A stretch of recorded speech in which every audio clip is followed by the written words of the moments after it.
Hey, this is Carla. This is Jasmine. And you're listening to Cracking the Coconut, where we tackle taboo conversations in the Filipino community. By cracking one coconut at a time.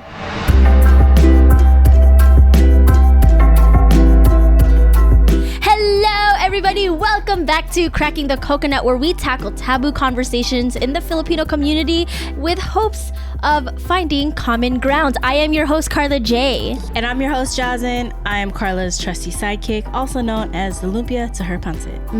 Yummy. I love lumpia. Me too. Speaking of lumpia and pancit, so I had a fabulous 4th of July weekend. It was so much fun hanging out with my cousins. It's been quite a long time since hanging out with them because I don't know if you know about this thing called coronavirus. Ooh, not a fan. Not a fan. Fucking hate that bitch. So she kept us from hanging out with some of our loved ones. So during 4th of July, I was able to hang out with my cousins, do an outdoor backyard barbecue, play beer pong, lots of alcohol, good tacos. It was so much fun, lots of fireworks. And I am super grateful to have spent that time with my cousins because my cousins are actually some of my favorite people. They're my first chosen best friends, I guess, if you will. That's really, really cute. You know, that's special to have that bond. Especially because you don't have brothers and your cousins are boys. I had an enjoyable 4th of July, or just another Sunday, first Sunday of July, as I'd like to think. And, one thing, that I really like about that day, I guess, I'm sure a lot of you have seen video clips of how fireworks are constantly going off in LA. And you see like this big spread out fireworks show all over the county, and it looks like really, really cool. And it's not an exaggeration. Fireworks are literally going off in every corner, and you could be driving on the freeway and seeing fireworks on this corner, on that corner, and it looks really cool. Not bad for the environment, not good for the environment, but nonetheless, it's a really cool thing to see. 100%. So here we are on episode 6. We're about less than a month in to officially launching Cracking the Coconut.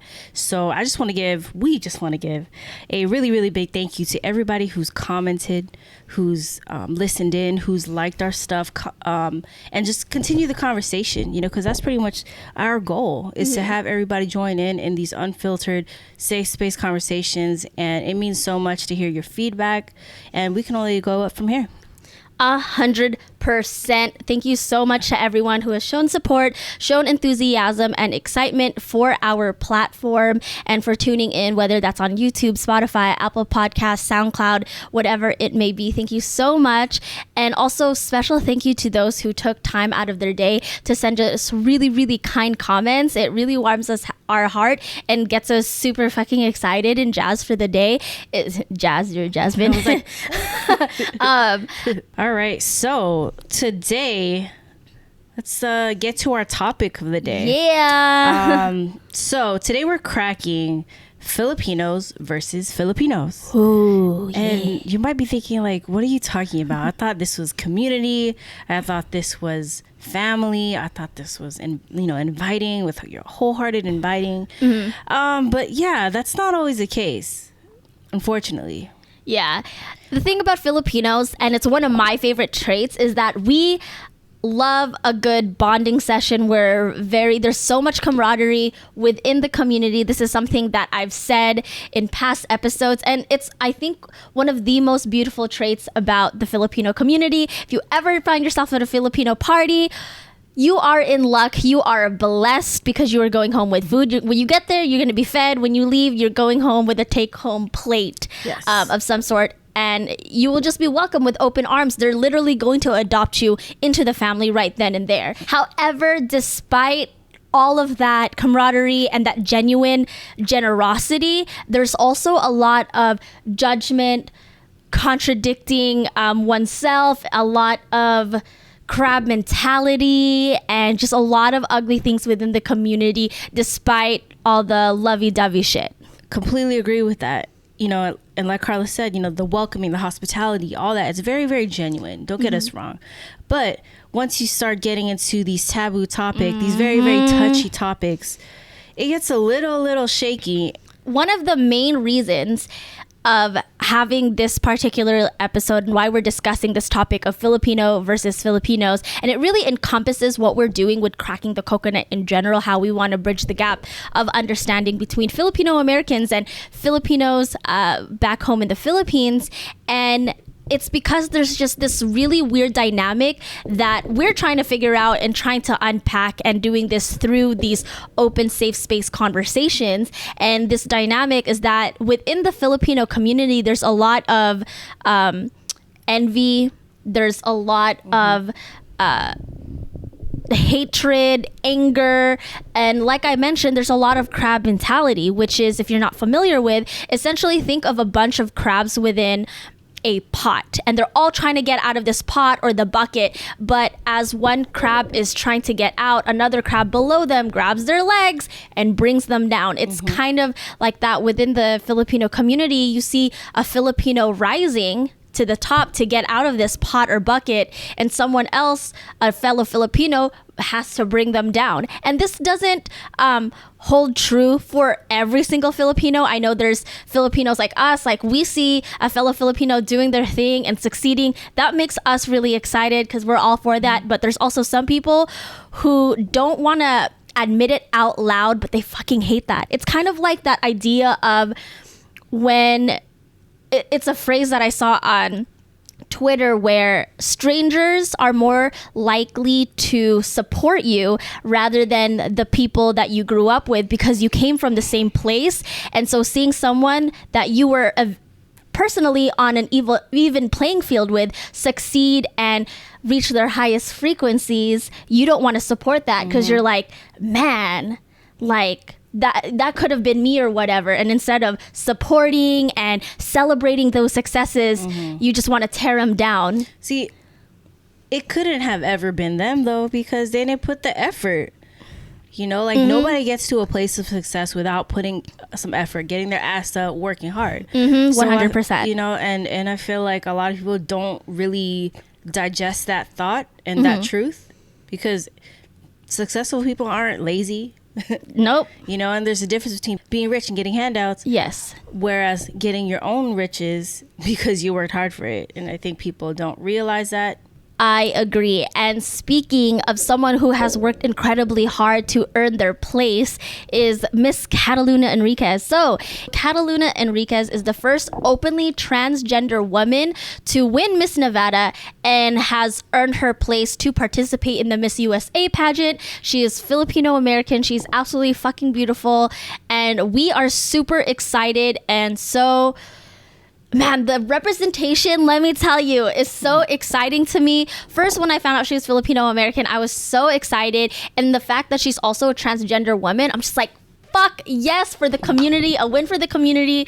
We've said this in past episodes, how the LGBTQ plus is also a taboo topic within the Filipino community. Yes, there are people who are very welcoming and open-minded, but there is still those people who don't support the LGBTQ plus community, unfortunately. And while we're excited, and while there's so many people excited about Cataluna's win, there's also a lot of fellow Filipinos who are so mean and have been leaving such hateful comments. And instead of celebrating Cataluna's win and congratulating her, they are tearing her down and tearing her apart, and it's really, really sad.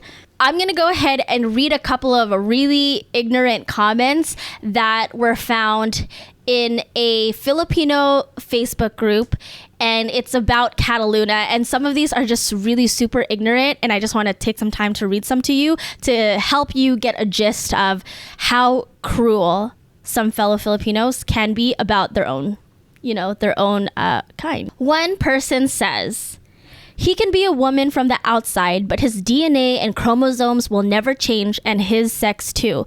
XY for a male and XX for female. A man won in a woman's beauty contest. I am confused. Wish him luck." Someone else said, "Is his breast natural?" Asking for a friend. Someone else said, "I wonder how all the female contestants in Nevada feel that they lost to a man." Here's another one. "Nothing against LGBT, but this is sick.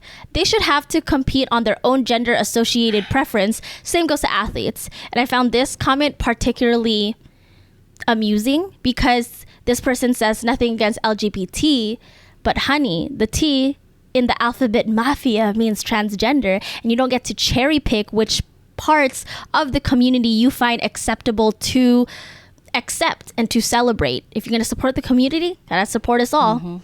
Yeah, it's just really sad. You know, when you're explaining about the crab mentality, you know, they're not just pulling Cataluna back in the pot, they're actually pulling her and then ripping her apart. Yes. You know, and you know, these comments that these people are sharing, you know, like the audacity to share it on you know, that people have no filter on these social media platforms, but it also shows that you have no understanding and you're very, very ignorant. Yeah. And you're also there to spew hate, and because you don't understand somebody, or you maybe you're scared for whatever reason, you know, like they fear people who are different than them. Yeah. And the thing is, it's okay to not understand what it means to be transgender, but instead of respectfully asking questions to better understand and better educate yourself, these Filipinos were hourly disgusted by everything. I mean, if you don't understand, just ask. Be like, hey, I don't understand when someone is born a boy, how can they be a female? I don't understand.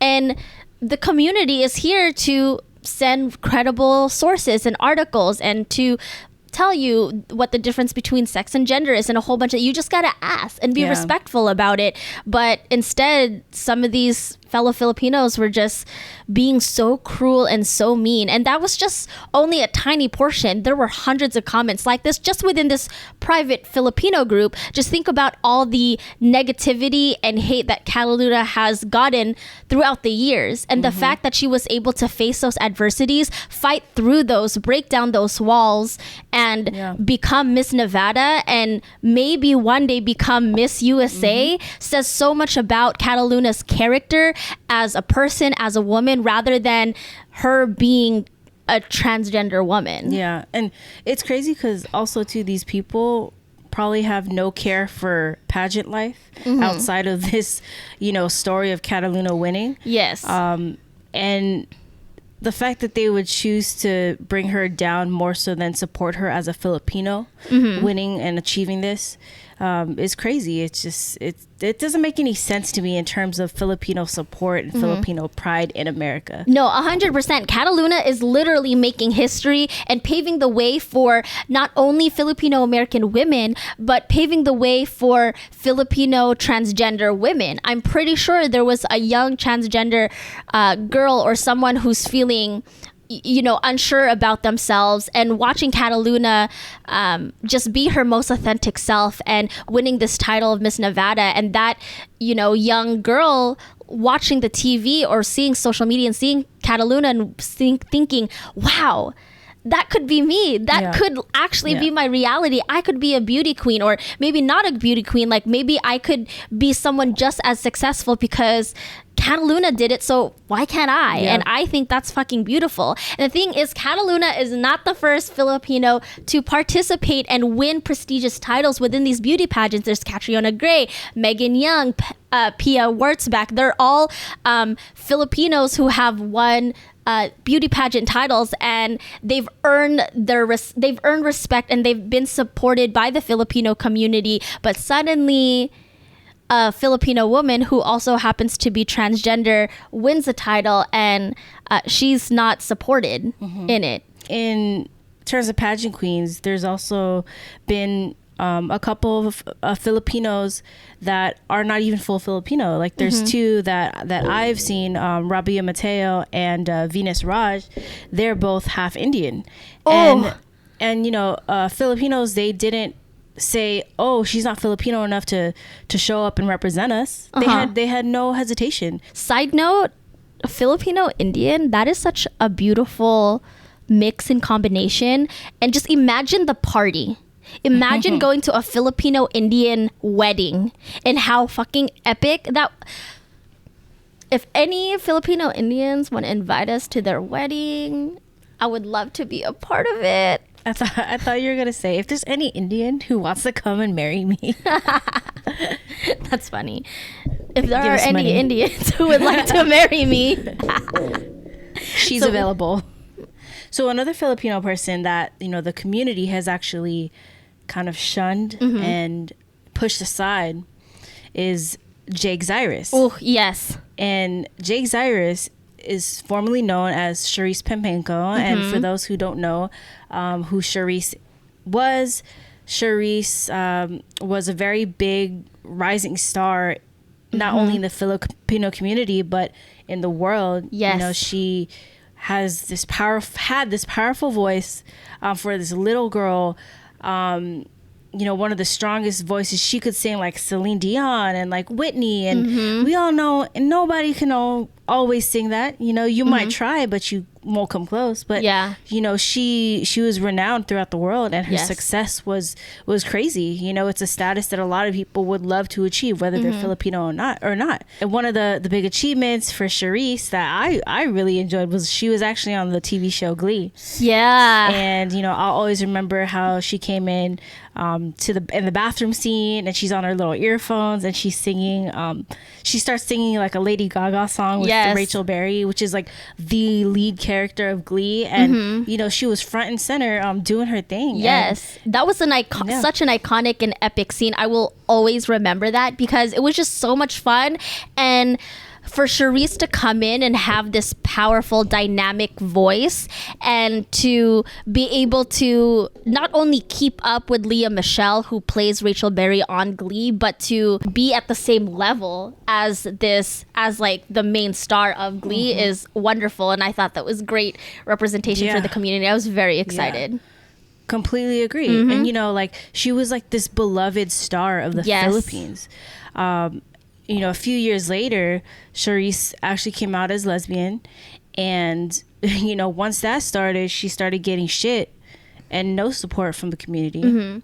Probably because people didn't really understand or didn't like it for their own personal reasons. And then, you know, she started to dress a little more androgynous, cut her hair, change the way her appearance looked.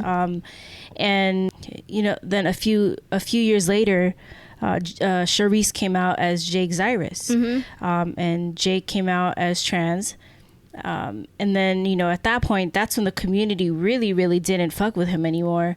And you know, all he was faced with was judgment, and didn't focus anymore on the talent of Jake as the artist and the person, and didn't like adore Jake the way they adored Charisse, which is crazy because, you know, there will always be parts of Charisse in Jake, you know, in terms of like success. Yes. And you know, it must have been so confusing. It must have been so confusing and heartbreaking for him to experience. Jake just became who he has always been, and embracing himself and being his most truest authentic form as Jake. He didn't do anything bad. He just became him. But suddenly that's grounds to completely shun and discredit a person. It's really sad. So recently, Jake had an interview on this platform called Tony Talks, and Tony Talks is hosted by Tony Gonzaga Soriano, and Tony is such an accredited person. Her career in the industry in the Philippines spans 20 years. She has a huge platform on YouTube that's about like 3 million subscribers, and Jake was on this interview with Tony, and it was such a wonderful and beautiful interview and really eye-opening as well. Tony really took the time to listen to Jake, and I'm gonna put the link to this interview in the blog, so if you want to check it out, the link will be in there. So I highly recommend it. It's a great interview. Yes, check it out. You won't waste your time. You won't lose X amount of minutes in your life. It will be very beneficial, just understanding where Jake's coming from a Filipino point of view. Yes, 100%. Jake touches on mental health and a bunch of really hard and taboo topics. And the fact that Tony, who, like I said, has this huge career and huge platform and is beloved by the Filipino community, for her to sit and listen and give Jake the voice that he has always deserved is such a wonderful thing. And I love what she's doing. And as successful as Tony is, it also makes me wonder why Tony Talks isn't on a major Filipino network like ABS-CBN. What if they're trying to, in a sense, silence her because she's taking the time and energy and heart to put these taboo topics on a platform and give voices to those who may need a little push and a little help in, not enhancing, but help amplifying those voices. And maybe these media outlets in the Philippines don't want to give her airtime because they're not ready for it. They're not ready for it, you know? Tony's doing something wonderful and beautiful and purposeful, but maybe these outlets are like, yeah, no, that's too controversial. We can't. I think, you know, one of the things that stood out about Tony Talks to me is, like, I've never seen, like, visually a Filipino adult handle a conversation the way she handled a conversation speaking with Jake. She was just patient, understanding. She didn't insert herself and give her own opinion. Yes. She legit listened to Jake talk about himself, his struggle, and it seemed like she genuinely cared. And I feel like a lot of Filipinos, especially young people, they don't get that opportunity to have a conversation like that with their parents.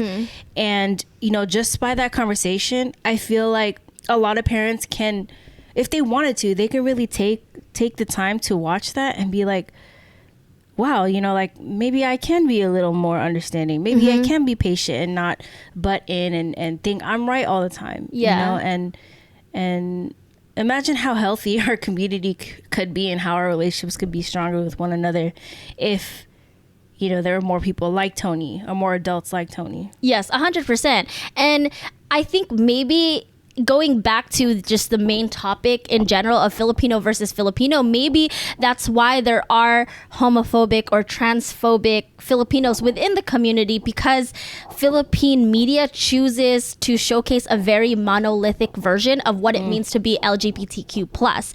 I watch a lot of Filipino movies and a lot of Filipino TV shows, and yes, they do feature gay characters, but it's a very it's very limited. It's either butch woman or flamboyant male, and they're often seen as the butt of the joke or something that's not serious. And while there is that small representation on Philippine media, which I think, you know, is good, they're also choosing to be, instead of showing the entire spectrum of what it means to be LGBTQ plus and all the wonderful colors the community brings, they're very choosy, like I said, cherry picking what parts of the community they deem acceptable. And maybe it's okay to showcase maybe a flamboyant male because it's more acceptable, or maybe it's easier to digest. See, when they do that though, it completely dehumanizes the person. You know, and that makes it digestible, you know, for the audience, for them to be able to be seen on TV, because they're not seen as a person. They're seen as a joke. Yeah. When people aren't a joke here. But one last thing on Tony Talk, she said something, or in the interview, there was a lot of very beautiful moments and very beautiful quotes. And one of them came from Jake. And he said, if you don't understand, just be kind to me. If you don't understand, just be kind and try to understand at your own pace. Ask questions and, you know. Yeah, you're going to have these difficult, uncomfortable conversations to really understand people who aren't like you. And the worst thing you could do is continue to, like, separate and spread yourself apart from, these people and understanding them. Like, you're not helping nobody, but you're not helping anybody. You're not even helping your damn self. Yeah. And even though Tony Talks is not on a major network, it kind of works out because she is putting herself and doing something very beautiful and purposeful and putting it on YouTube. And instead of maybe limiting exposure to just the Filipino people, she's now expanding that so the whole world can see her. And not just her, because she's not doing this for clout or for money or whatever. She's doing this to give voices and platforms to those who to voices that need to be amplified and held up. And I think that's beautiful. And despite social media being very ugly at times, it can also produce a lot of beautiful and great things like Tony Talks on YouTube. So again, if you're interested in seeing the interview or interested in seeing any more of Tony's interviews, I will put links in the blog post, so check them out. So speaking of social media, there is a TikTok that I came across on my feed, and it was very, very interesting to me. And this is one of the reasons why I want to bring it up, because so this person on TikTok is commenting on Filipino-American humor and how it's cringy because all of the jokes are mocking our own Filipino culture. And instead of like summarizing what this person says, I'm going to go ahead and just play the TikTok for you. So here it is. Stop right there. I swear to God, Filipino-American humor is so embarrassing. It literally is embarrassing. Like, I swear their humor only consists of mocking Philippine culture and think it's peak comedy. Like, where? Where? Point it out to us. Where? Like, bro, it needs to stop. You're just embarrassing yourself. Fuck. So what this person says is completely valid, and it makes total sense. Like, why is it that we find jokes that mark our own culture funny? Or why do we find comedians like Joe Coy, who is imitating his mother's voice instead of saying Joseph, he's imitating his mom saying Joseph? So why is it that Filipinos find it hilarious? And it's understandable that others find it offensive. And it's just another example of Filipinos versus Filipinos, because it's not trying to understand the other side of it and just quickly putting judgment on it. I was reading through the comments of that particular TikTok, and I want to bring some up right now so we can discuss some of them, because it was very eye-opening. So let me just go ahead and read some. One comment goes, "It's always the ones who don't know how to pronounce Tagalog words properly." Another person said, "Finally, someone said it. TBH, to be honest, I always feel out of place when I see Fil-Am humor on this app, since it always revolves around making fun of our culture." This person said, "Right? Fil-Am's one of the biggest self-haters. The first people to scream proud Pinoy, and the first ones to mock the culture heritage while also denying their identity." And then another person said in response to that, "Yep, many Filipino-Americans are discriminating towards Filipinos who were born, raised in Philippines, but people aren't ready to hear that yet." And then one more. Y'all ain't ready. The fuck? One more. "A lot of Filipino-Americans are woke elitists who are extremely unaware of themselves." Ugh, okay. See, Filipino-American comedy is different than comedy from people in the Philippines. And also a lot of comedy is based on truth. There's a lot of comedians out there who are not only Filipino-American but Nigerian-American, or like other Asian American comedians, and all of their comedy, or a majority of their comedy, is based on their own actual experience as a person of color, a person of a different ethnic background, and they're kind of similar to Filipino American comedy because it's an immigrant experience. Yes. Making fun of somebody's voice and the way they say something it's not always about making fun of you because you sound different. It's the way you sound. So that's how they're gonna come across, like the voice, and it's not like they're taking advantage of the fact that, say, say Joe Coy, he's not taking advantage that his mom's a fob or like his mom has an accent. It's literally how she speaks to him. So he's imitating her voice, not imitating her weird Filipino accent. Yes. And I 100% agree, especially when you said that humor is it's subjective. What I found funny, what you find funny, it's not going to be found funny by a lot of people. But I think one of the reasons why Filipino-Americans find comedians like Joe Coy funny or find these mocking jokes funny to them is because it's our way to relating back to our Filipino culture. The thing about Filipino heritage in the US is that it is so deeply erased. It's not even erased in the fact that we're forgotten or lost. It's erased in the fact that we don't exist. And growing up in the 90s and early 2000s, there was literally no representation out there of what it means to be Filipino-American. Or when there would be Filipinos on TV or a movie, those characters are played a completely different ethnicity. For example, Lelaine, she played Miranda Sanchez on a really popular Disney Channel show called Liz McGuire, one of my fucking favorites. Love Hilary Duff. But Lelaine, she's a Filipino actress. She plays a Hispanic girl on the show. And the thing about Filipino Americans that I've said several times is the camaraderie. You meet another Filipino, it's like this instant bond, like, oh, you're Filipino, me too, I'm Filipino. And then when you start talking about, you know, your experiences growing up as a Filipino American, there's even more connection, even more bond. And it's like, oh, your mom has an accent? My mom has an accent. Wait, does your mom say theater? How does your mom say theater? Oh, my mom says theater chatter. Oh, wait, my mom says it too. Yeah.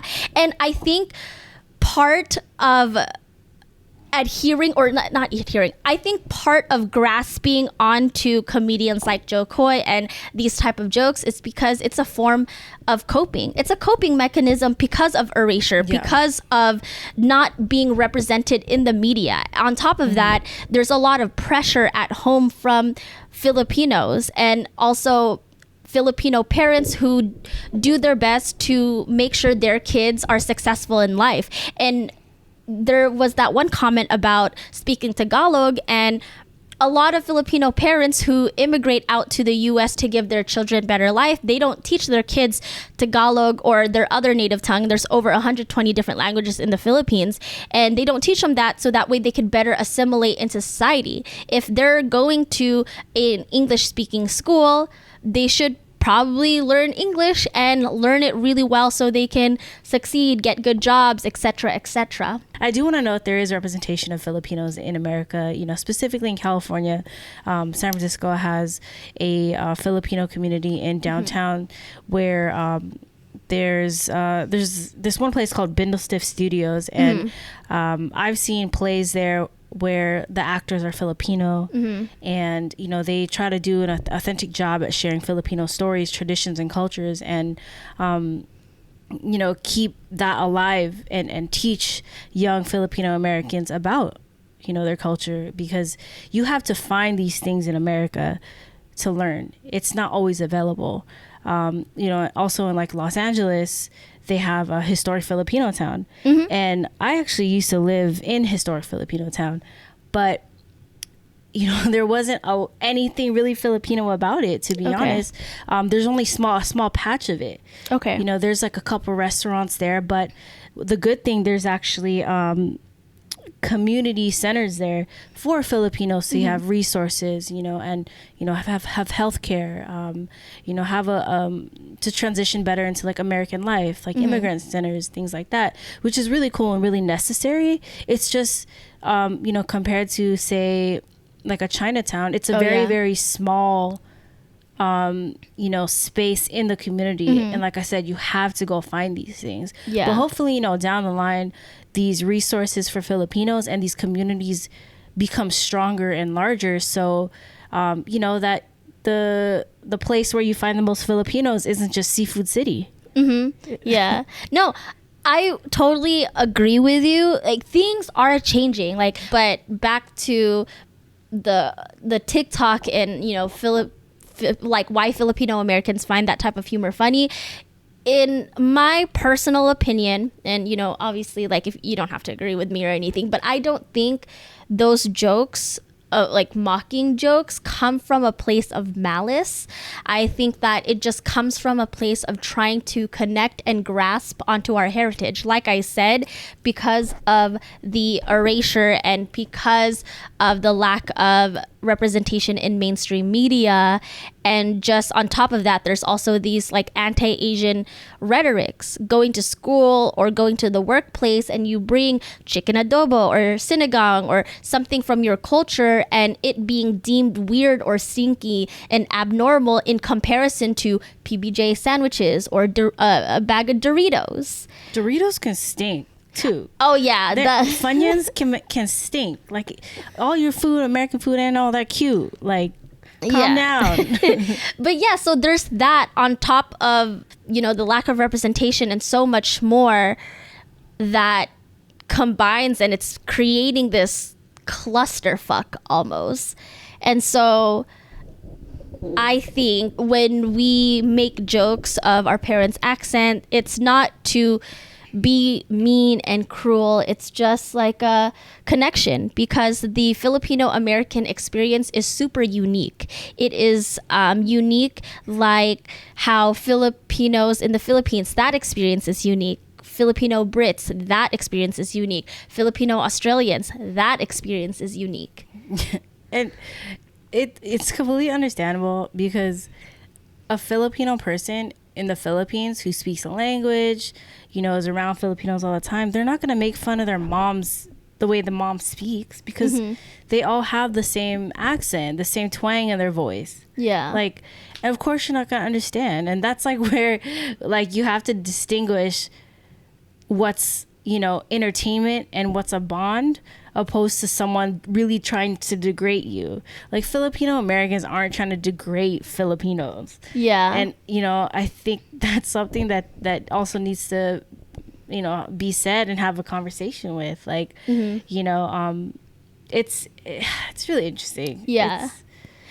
And speaking what you were saying about conversation, circling back to that initial comment from on that TikTok about, these are the same people who don't speak Tagalog correctly. It's very interesting, because it seems like the Filipinos who use language as the main identifier of who is more Filipino or who's Filipino enough makes me think about how Philippine media portrays Filipino-Americans or Filipinos who speak English. So, have you watched Heart of Dixie? No. Okay, so Heart of Dixie, if you don't know what that is, it used to be on air. It's not a Philippine. It's an American TV show starring Rachel Bilson. It's one of my favorites. I adore that show. But it's about this girl named Zoe Hart who moves to a very small town, and she's from the big city. And in the show, they kind of villainize her in the point of view of her new neighbors in this small town. They kind of villainize her for being just this bougie hotshot city girl. And this is a very popular trope in American media, where city people are pretentious, they're elitist, and the country girl. Yeah, or the country bumpkins are the underdogs you root for. Yeah, so it's a very popular trope. And in Philippine media, they do something similar that I've noticed. Because watching Filipino movies and Filipino TV shows, whenever they depict a rich family or a person who is rich and comes from a very affluent family, they have those characters speak Taglish, which is a mixture of Tagalog and English. For example, so there's this Filipino drama called Mara Clara, and it came out originally in the 90s, and then they rebooted it and released a new one in 2010. And essentially what this TV show is about, it's about two girls, Mara and Clara, who were switched at birth, and then their paths cross. And it's just this really crazy journey. It's honestly a really good, damn fucking awesome Philippine TV drama. I'm sure you can find it somewhere. I highly recommend watching it. It is fantastic. Anyways, so Mara comes from a low income part of the Philippines, while Clara comes from a family with money. And a lot of the times when they're showing Clara and her family, when she's speaking to her mom or her dad, they speak Taglish.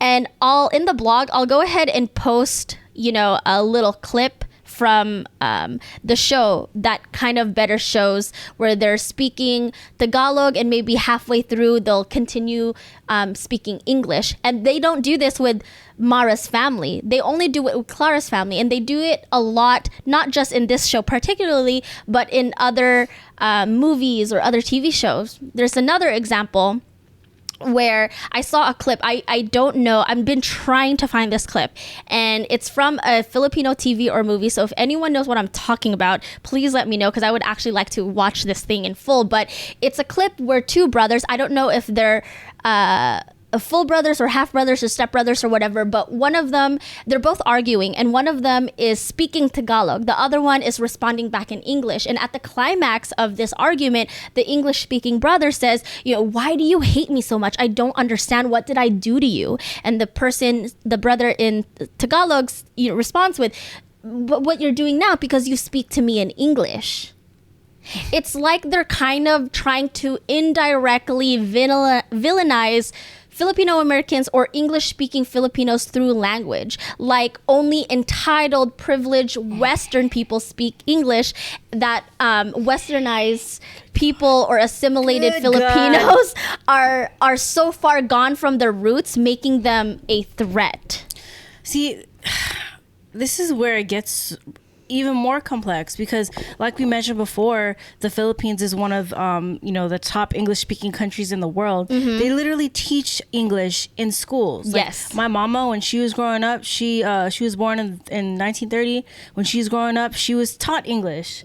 And like in these examples where like this dude's saying, oh, I don't like you because that's what you're doing, you're talking English. It's like, well, in the Philippines, they speak English, and it makes it seem like English is like this elitist language. Like only the rich, only the wealthy speak English, only the people in the city speak English. Like it's crazy. Like I just don't understand why it's like that. Yeah. And maybe, and this might be a reach, this is completely a theory, but maybe Filipinos in the Philippines, maybe they see Filipinos who immigrate to the U.S.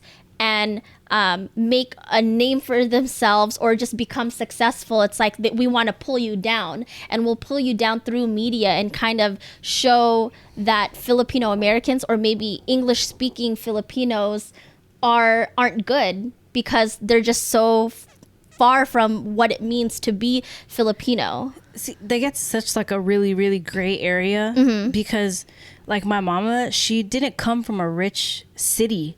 She came from an island, like a small island, where you got to take a boat to go to the island, and it takes hours to go from the main city. So it's not like the only people who are able to speak this language and have this certain uppity, vibe to them, and uppity, what's it called?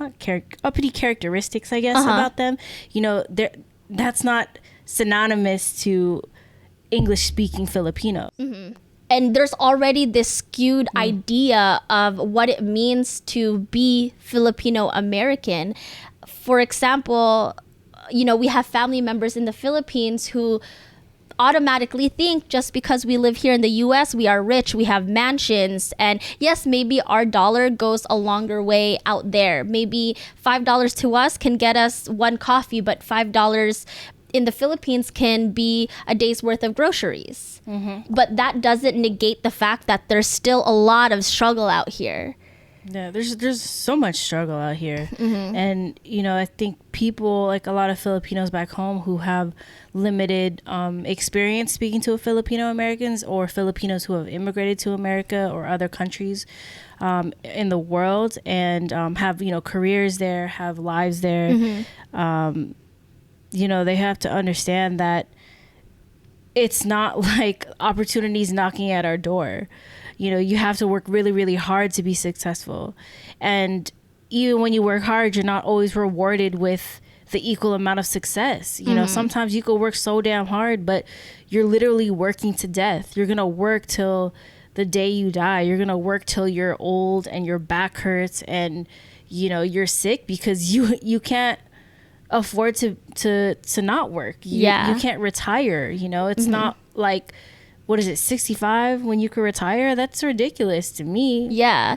And then it also just goes back to the idea of that disconnection or that disparity between the two cultures in the Philippines and Filipino-Americans and successes, because there might be Filipinos in the Philippines don't realize that there's a lot of, and this is a whole different episode, but there's a lot of systemic racism just here in the US, and you could work so hard, but because you have an ethnic sounding name, someone else could get a promotion faster than you, or you can't even get your foot in the door. The struggles in the Philippines as a Filipino citizen, as a Filipino person, in a sense still carry over to us. You know, even as Filipino-Americans, you know, we still have that adversity as Filipinos. It doesn't make us any less Filipino than you back home. You know,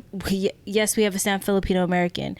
We might not have grown up in a Filipino household fully, or our peers might not have been all Filipino, but we still carry that struggle as a Filipino here in America. 100%. And speaking of Filipino Americans who have really made amazing successes here are, you know, people like Olivia Rodrigo and Shay Mitchell and her and Saweetie.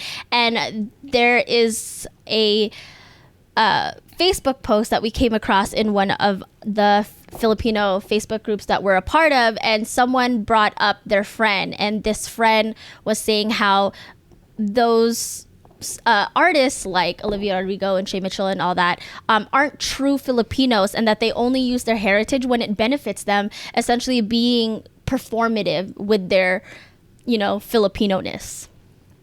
So I started to get, you know, in the comments, as we do, to, you know, this is the way we communicate with fellow Filipinos, obviously because of COVID, you know, distance. So, you know, this is our way to really understand our community. I got into the comments because I wanted to really dig in and see where people's mindsets were about Filipino representation. You know, like the way I see it, it's cool seeing, you know, people like her, Saweetie, you know, Shay Mitchell, all of them, you know, shout out to them for their success. And it's really great representation, but people minimize them and say, oh, you know what, they're not enough for us.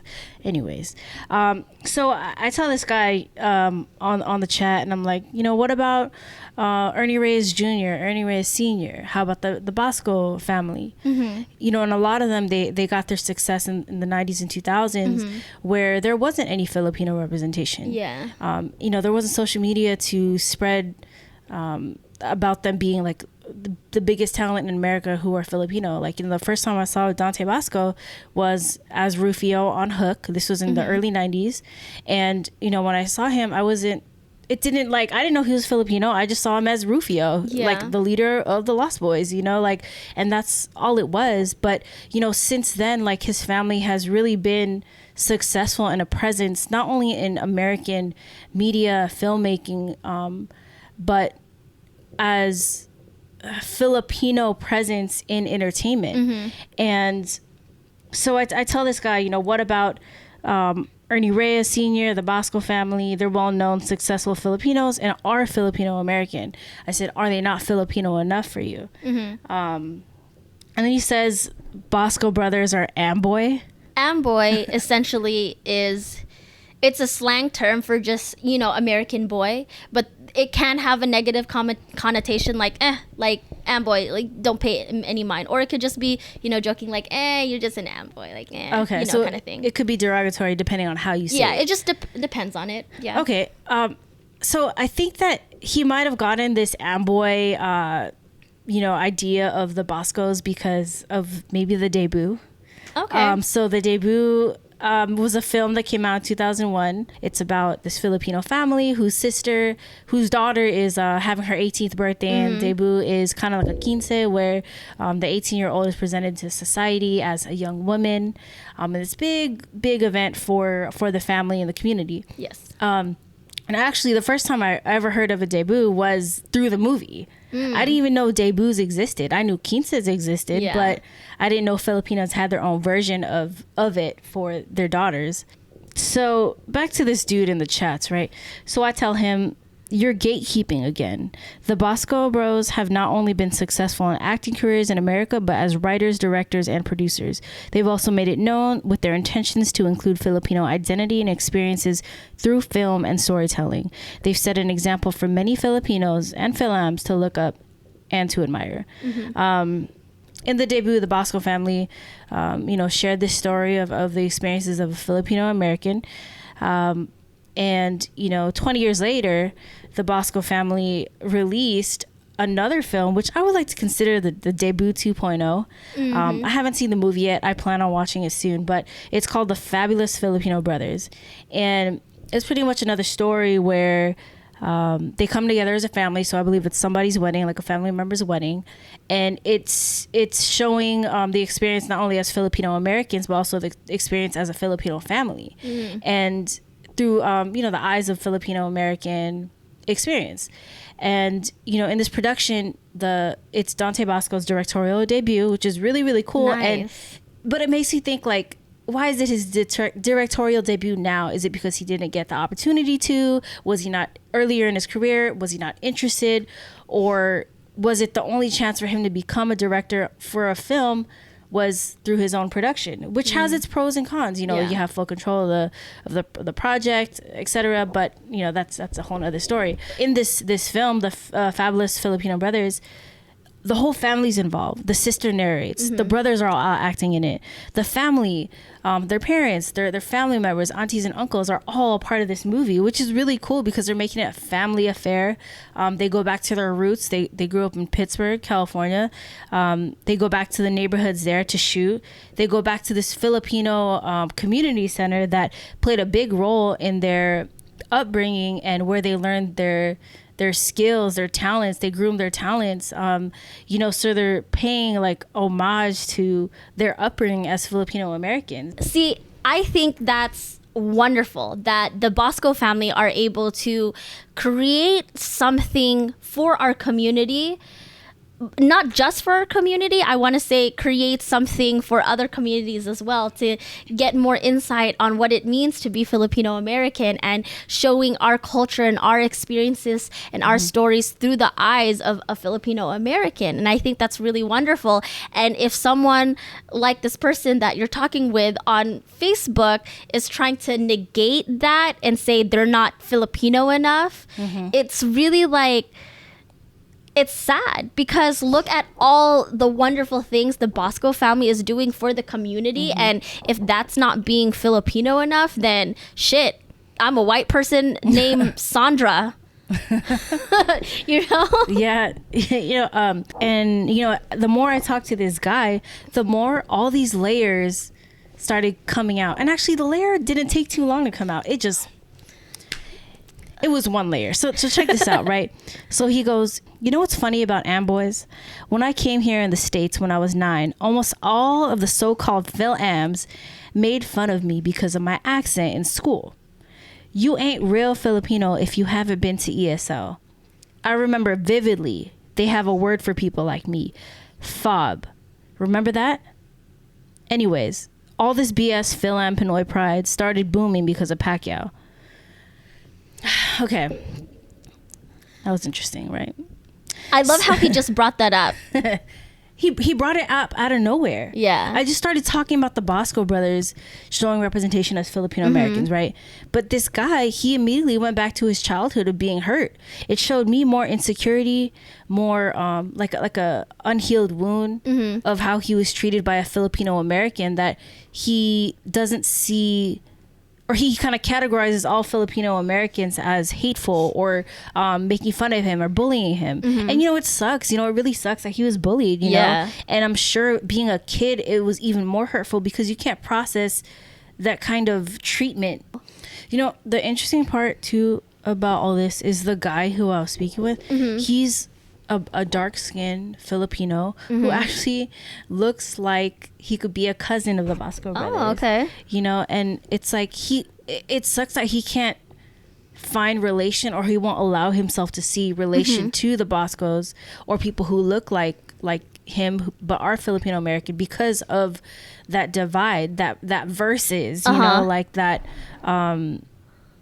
maybe the feeling of not being included. Yeah. You know, it's affected him as an adult.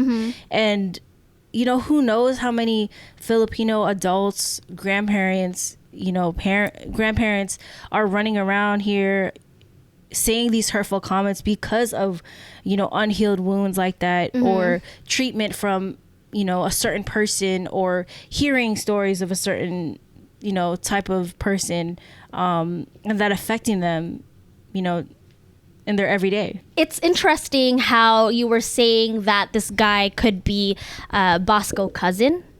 And so it reminds me, because in a previous episode, I talked about not seeing myself represented in mainstream American movies and TV and media. And when I started watching Filipino movies and TV, I still wasn't seeing myself, because a lot of the top billed actors that play these main roles tend to be Tagalog speaking, light skinned, thin, long, black, straight hair. And that is the opposite of me in a sense, because I come from an Ilocano speaking family. I'm curvy, I'm brown as fuck, I got thick hair. And so maybe this could be one of the reasons why that guy maybe doesn't like the Bosco brothers or the Bosco family, because he doesn't see himself in them. He's someone who was born in the Philippines and immigrated to the US, and maybe he would have more respect for the Bosco brothers had they been immigrants to the US. There's this skewed perception of what it means to live in the US, and this idea that being in the US is easy. And yes, there's, you know, more opportunity out here, but that doesn't mean it's easy to get. So despite the Bosco family working extremely hard for their careers, maybe that guy on Facebook thought that it wasn't enough because they already lived in the US and they had to step up to their career, and completely erasing the idea that they're doing so much Filipino for the struggle. Exactly, yeah. And maybe he never saw their struggle. Maybe he was just so put off that they're amboys to not look more into them and see that they probably have struggled and are using their platform and creating these films as a way to cope and open up doors and pave the way for Filipino Americans like us to do great things. You know, and with the Filipino community, it's a lot of cherry picking and picking and choosing who gets to have a platform or who gets to support. And when, you know, crab mentality, just take like, oh yay, Bosco brothers are almost out of the pot, pull you fuck back down. And just as hard as you go for the Manny Pacquiao's, who's arguably problematic, just want to add it there, you know, just as hard as you go for him, go hard for other Filipinos out here trying to make a name for themselves. You know, let's stop this Filipino versus Filipino. And on that note, you know, that's actually just a tip of the iceberg. We barely cracked the coconut on this one. You know, there's so much more to tear down with Filipinos to really understand each other, until we can tear down these walls, fears, insecurities, and all that. We're not really going to get to that understanding and, you know, how we feel, how we think. So hopefully with this platform, you know, we're able to continue to do that. So, you know, listening in, joining us on these conversations. Also, maybe be a Tony Talks and you can change. And yes, 100% be a Tony Talks. If there was something in this episode that you agreed with, that you want to comment on, or maybe something that you yourself found offensive and you want to call us out on it, please do so through social media. We are on Facebook and Instagram at Cracking the Coconut, as well as TikTok and Twitter at Cracking the Coco. If you visit our website, crackingthecoconut.com, and hit the contact button, you will see that there's a little form you could fill out. It'll send it straight to our inbox, our email. So if you want to comment on that, you know, let us know.